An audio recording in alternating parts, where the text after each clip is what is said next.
ସହରକୁ ଭଲ ପାଇ ବସିଲେ। ପଦ୍ମାବତୀଙ୍କୁ ବିବାହ ପାଇଁ ପୁରୁଷୋତ୍ତମ ଦେବଙ୍କ ନିକଟକୁ ପ୍ରସ୍ତାବ ପଠାଗଲା।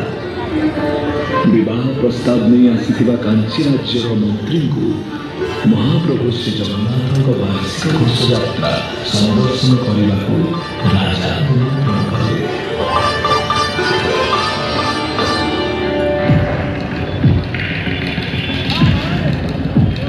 ରଥଯାତ୍ରା ବେଳେ ଛେରା ପହଁରା କରୁଥିବା ପୁରୁଷୋତ୍ତମ ଦେବଙ୍କୁ ଦେଖି ମନ୍ତ୍ରୀ ଏହାର ଭୁଲ ତର୍ଜମା କରିବା ସହ କାଞ୍ଚି ରାଜାଙ୍କୁ ପୁରୁଷୋତ୍ତମ ଦେବ ଚାନ୍ଦର କାର୍ଯ୍ୟ କରନ୍ତି ବୋଲି କହିଲେ। ଏହା ଶୁଣି କ୍ଷୁବ୍ଧ କାଞ୍ଚି ରାଜା ପଦ୍ମାବତୀଙ୍କ ସହ ପୁରୁଷୋତ୍ତମ ଦେବଙ୍କ ବିବାହ ପ୍ରସ୍ତାବ ଭାଙ୍ଗିଦେଲେ। ଅପମାନରେ ଜର୍ଜରିତ ରାଜା ପୁରୁଷୋତ୍ତମ ଦେବ କାଞ୍ଚି ରାଜାଙ୍କୁ ଯୁଦ୍ଧ ପାଇଁ ଆହ୍ୱାନ ଦେଲେ। ସର୍ତ୍ତ ରହିଲା, ଯଦି ରାଜା ପୁରୁଷୋତ୍ତମ ଦେବ ପରାଜିତ ହୁଅନ୍ତି ତେବେ ଶ୍ରୀ ଜଗନ୍ନାଥ ଓ ଶ୍ରୀ ବଳଭଦ୍ରଙ୍କ ମୂର୍ତ୍ତି ଶ୍ରୀ ଗଣେଶଙ୍କ ମଣ୍ଡପ ପଛରେ ଶାନ୍ତ ହେବେ।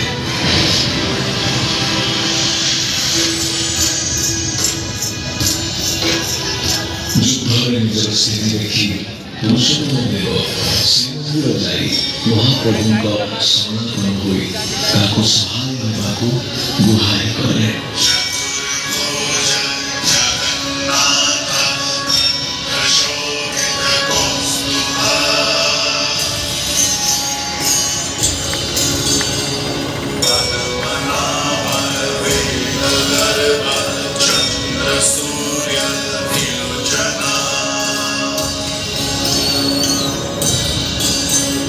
ଭକ୍ତର ଅଧୀନ ଭଗବାନ ମହାପ୍ରଭୁ ବା ଏଥିରୁ ବାହାରି ଯାଆନ୍ତି କିପରି? ଯୁଦ୍ଧର ଭାଗ୍ୟ ନିୟନ୍ତ୍ରଣ କରିବାକୁ ରତ୍ନମଣ୍ଡପ ଛାଡ଼ି କଳା ଘୋଡ଼ାରେ ଚଢ଼ି ମହାପ୍ରଭୁ ଶ୍ରୀ ଜଗନ୍ନାଥ ଓ ଶ୍ରୀ ବଳଭଦ୍ର ଯୁଦ୍ଧ କରିବାକୁ ବାହାରିଲେ। ବାଟରେ ତୃଷାର୍ତ୍ତ ମହାପ୍ରଭୁ ମାଣିକ ନାମକ ଜଣେ ମହିଳାଙ୍କଠୁ ଦହି ପିଇଲେ। ପାଉଣା ବାବଦକୁ ଶ୍ରୀହସ୍ତରୁ ସୁବର୍ଣ୍ଣ ମୁଦ୍ରିକା ଖୋଲି ମହାପ୍ରଭୁ ସେହି ମାଣିକଙ୍କୁ ଦେଲେ। ପରବର୍ତ୍ତୀ ଦିନ ରାଜା ଯୁଦ୍ଧକୁ ଗଲାବେଳେ ତାଙ୍କୁ ଭେଟି ମାଣିକ ଏହି ମୁଦ୍ରିକାଟି ଦେଖାଇଲେ। ମହାପ୍ରଭୁଙ୍କ ମୁଦ୍ରିକାକୁ ଚିହ୍ନିପାରି ରାଜା ପୁରୁଷୋତ୍ତମ ଦେବ ନିଜର ବିଜୟ ସୁନିଶ୍ଚିତ ବୋଲି ଜାଣିଲେ। ମହାପ୍ରଭୁଙ୍କୁ ଦହି ଖୁଆଇଥିବା ମାଣିକକୁ ରାଜା ଏକ ଗ୍ରାମ ଦାନ କଲେ ଓ ଏହାର ନାମ ରହିଲା ମାଣିକପାଟଣା।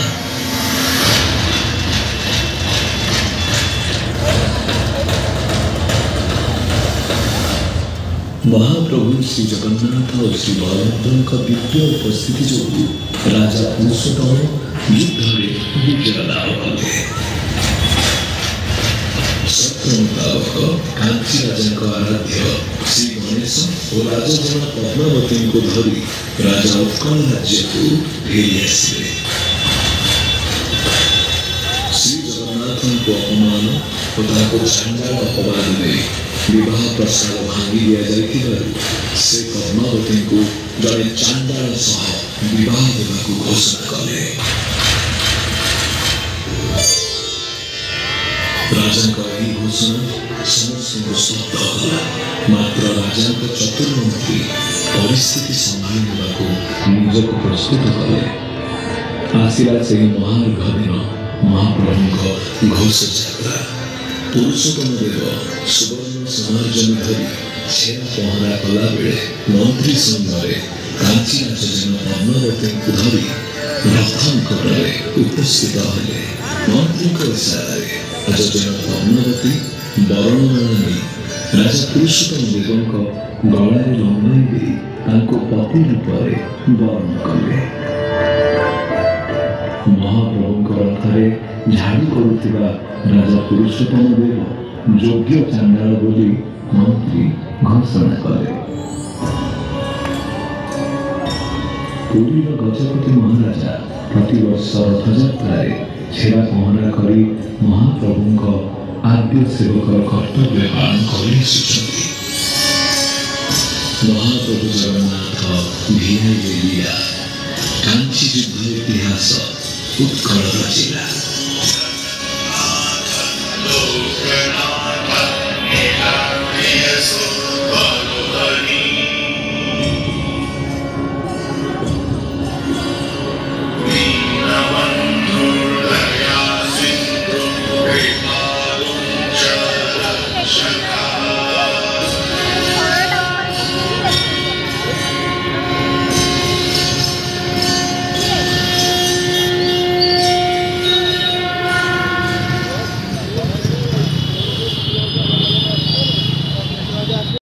हाय friends, welcome back to my channel Priya lifestyle.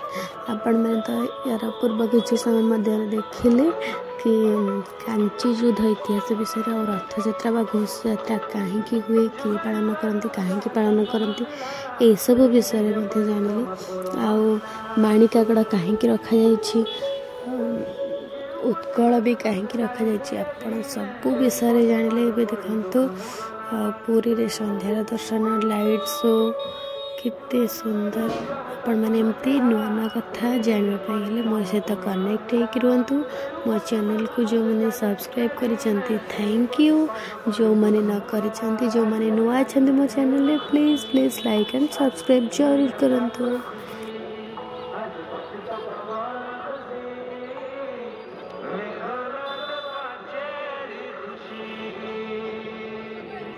यापर देखु केमी पद्मावती रानी बह होता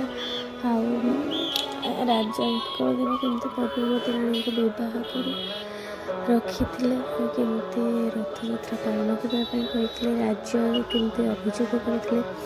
यापर देखु जगन्नाथंकर परम भक्त किए थे, जगन्नाथंकर परम सेवक किए थे और जगन्नाथ को से कहीं एमती भल पाला, कहीं एत सेवा करुले। या वीडियो पर निश्चय देखते।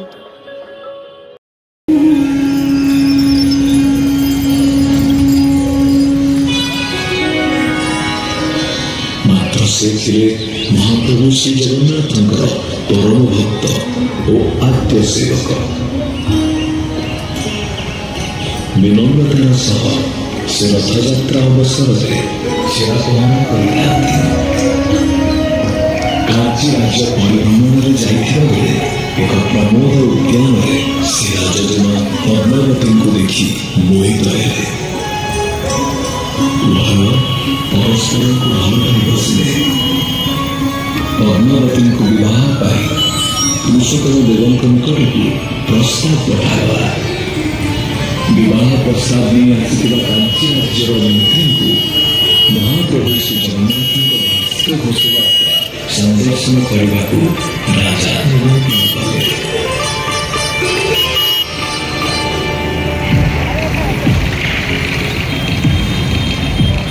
रथयात्रा बेले छेरा पहरा करुवा पुरुषोत्तम देवଙ୍କୁ देखि मंत्री यार भूल तर्जमा करने सह कांची राजा को पुरुषोत्तम देव छांदन कार्य करती कहले। यह शुणी